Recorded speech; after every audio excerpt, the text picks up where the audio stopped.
Hey, welcome to the channel everybody. My name is Nick. I'm an industrial designer based in the UK, and in today's video I'm going to show you how to best prepare your 3D models for rendering.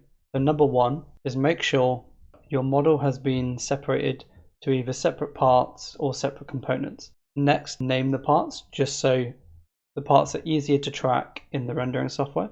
And then finally, apply a color to every component which shares the same material or color. So for example, I have the bottom half and the top half of the mock pot.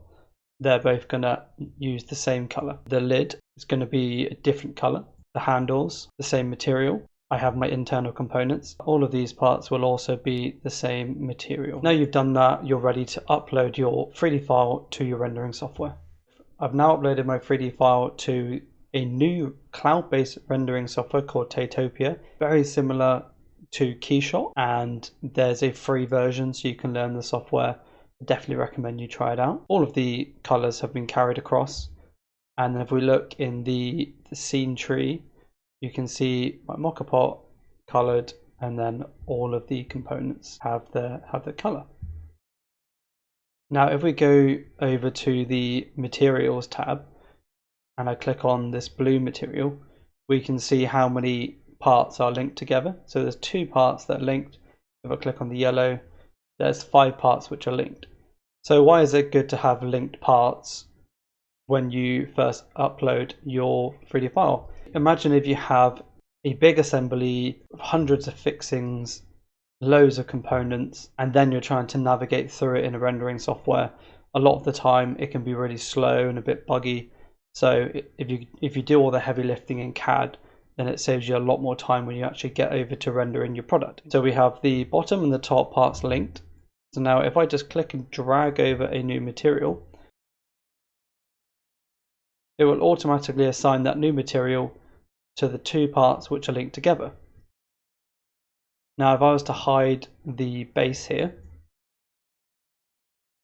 you'll see all of these internal parts which I painted yellow.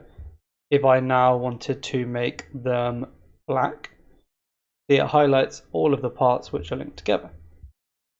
And then if I wanted to add in a black plastic for the handles, now we have all of these parts linked together.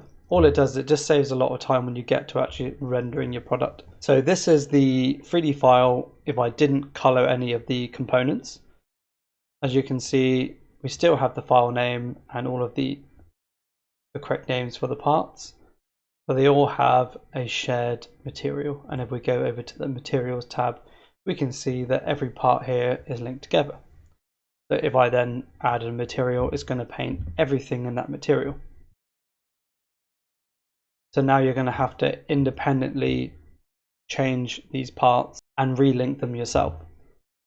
So if I wanted to make the base here a different material, now this base is unlinked to all the other components. There's 2 ways to link new components with your material.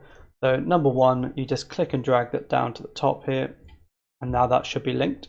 Alternatively, you can right click and press copy material, and then holding the options key, you can just click and assign each part that material, and now you'll find that that is also linked. So there's 8 parts now linked. You can certainly see how if you've already applied your colors in CAD, how much quicker it is to just upload your file and start applying materials and get to the stuff we all enjoy, which is just the rendering.